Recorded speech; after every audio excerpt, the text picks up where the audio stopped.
When you're beginning on the wheel, it's really important to make sure that you are keeping your body in a position that's going to support the movements that you're making. So you want to make sure that you're either locking your elbows into your rib cage, so like closed chicken wings or T-Rex hands, or locking your elbows into your inner thigh, or down a little bit closer to your knee. So whatever you're doing, you're centered over the center of the wheel and your hands are locked in. If you're out like this, your hands are more likely to get kicked around by the motion of the wheel, and you want to have control, you want to have strength, and that's also going to help have less tension and stress on your wrists and your hands, because you're really going to be locking in and using your back and shoulder muscles as well. If you envisioned having a piece of string with a washer on it attached to the end of your nose, that washer should be hitting about in the center of this wheel. And then eventually it'll be in the center of your ball of clay. So proper body mechanics, not out like this. You want to be locked into your rib cage, locked into your inner thighs, knees. My knees are locked in, and I'm really having contained movements here. Contained, controlled movements. Okay, first things first, I'm going to make sure my wheel head is clean. So I'm just gonna run my sponge over it.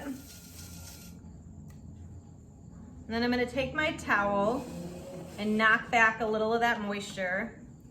You don't wanna have too much water on your wheel head right away, or else your clay could go slipping and sliding, your ball of clay. So my wheel is clean. I have my ball of clay. It's 1.5 pounds of clay. So we're making cylinders. We want to make a 6 to an 8-inch cylinder, and a 1.5 pound ball of clay can get you there. So you don't want to just add more clay if you're not getting 6 to 8 inches, because that means you're leaving clay locked in somewhere, either at the bottom or in the sides. I want you to weigh out 1.5 pounds of clay and wedge it and roll it into a ball, either a nice ball shape or a potato shape, where it's a little wider on the bottom and a little narrower to the top. I'm gonna place my ball of clay right in the center of the wheel within this middle ring, and I'm just gonna move it back and forth until it's pretty locked down. So now when I turn on the wheel, it's not gonna fly off because I have sealed it a little bit to the wheel head. So you do wanna do that. If you had too much water under there, there is a chance that when you start to apply pressure, it's just gonna wanna slip and slide on you. Okay. You're probably gonna wanna have a towel that you can place over your lap just to keep yourself a little more clean and to dry your hands. So I'm gonna put a little bit of water on my hands. I'm not gonna get in the habit of taking my sponge and squeezing a bunch of water onto my ball of clay, because this is not completely sealed here yet, and that water will get under, and then you might get that slip and slide effect that I talked about earlier.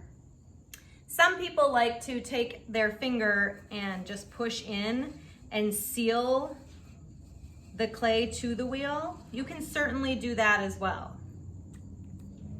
I just get my hands a little bit wet, and I'm gonna lock my elbows in. So right now I'm locked into my rib cage. I'm gonna place my right hand, like right at the base of my thumb, on top. And then I'm gonna place the end, like the heel of my hand, right to the side. So I got this shape, this cupping shape, pushing pressure down while the fingers are holding the clay in. And then I have the heel of my left hand drilling in, applying pressure down with my right, in with my left. And then I release the pressure before I pull back to see how things are going here. Left, you can see my fingers of my left hand are curled in to the front of the ball of clay.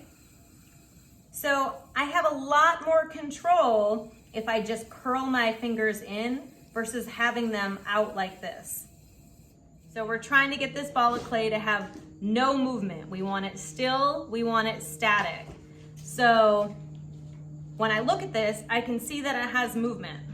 I don't want that. If you can't see it, you can put your hands on it and feel it, and you'll feel the clay hitting you a little bit harder in one part of your hand, and that's just telling you that it's not completely centered. Another way that you could center is you could do the karate chop method. So once again, your left hand, the heel of your left hand is going to be locked in here. My fingers are just collapsing around it.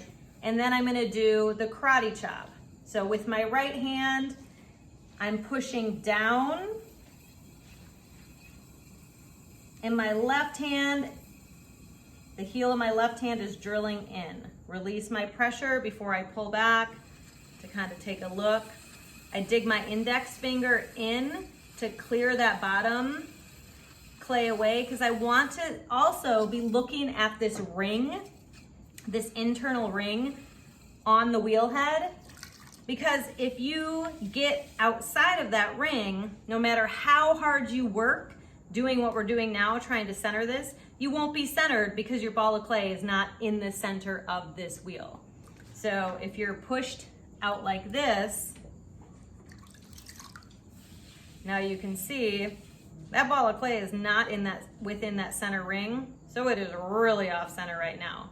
So your first point of defense is taking this hunk of clay and making sure that you have the same amount from your clay to that first ring. Same amount of space from your clay to that first ring. Okay, so it's starting to look a little more centered, but it still has a little wobble. And you know, it's quite possible that you'll get the bottom portion centered, but not the top. So we want this whole mound of clay centered.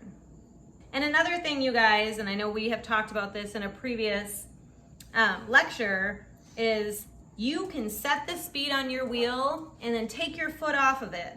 Because if you leave your foot on the pedal, there's a chance that while you're concentrating, all of a sudden while you start applying pressure, you also push your foot down while you're applying pressure, and then your wheel's going faster, then you go away and it's going slower and you're going fast, slow, fast, slow. You really want to have a pretty good fast pace while you're centering and opening your well, and then you can make an adjustment when you start to do your pulls. So set it and forget it.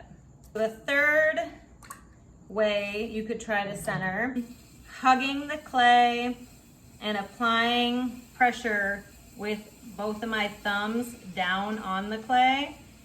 Remove the pressure, back away.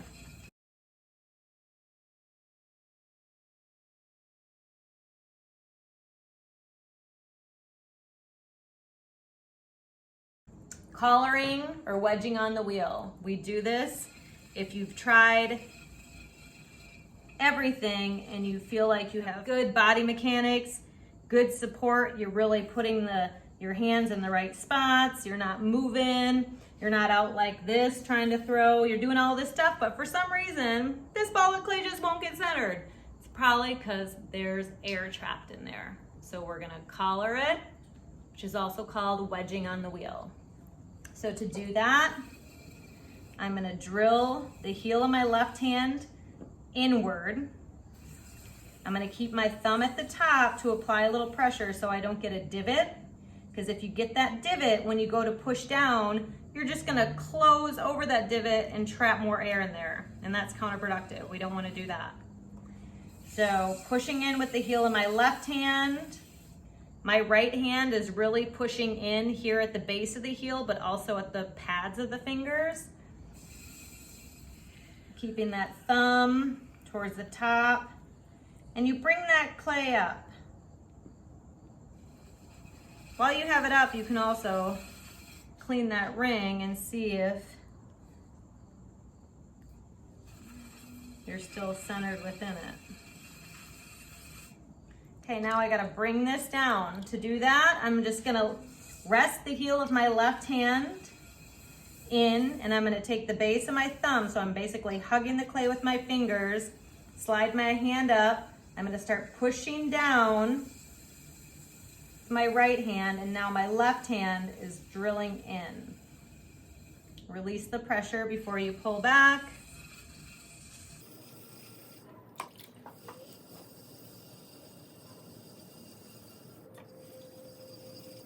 Okay, and another way you can center as well would be the heel of the left hand drilling in, your thumb on the top applying pressure down, and then the pads of your right hand and fingers kind of hugging that clay in. So then you're kind of having 3 points of contact. Another way, which is kind of nice and people like, so I guess we're on a 4th way or a 5th way, is heel of the left hand. The left hand's kind of always the heel and is kind of that support, kind of kickstand there. And then you could take your fist, make a fist with your right hand, and use your fist to apply pressure down while the heel of your left hand is drilling in. So the heel of my left hand right now is really pushing towards the front of the clay, and my beds are pushing to the side of the clay. So that's another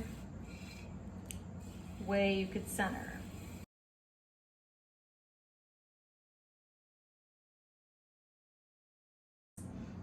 Just to center your ball of clay takes so much time and practice, and you can't make anything until you get this mound of clay centered. If you open this without being centered, your walls are more likely to become uneven, or you're gonna have a higher side and a lower side. It's just gonna be harder for you to get a uniform form if you don't start with your ball of clay completely centered. So you wanna make sure this is centered. When it comes to the wheel, I like to say we're working with the 4 P's. Practice, patience, positivity, and you will persevere. So the 4 P's, you got this.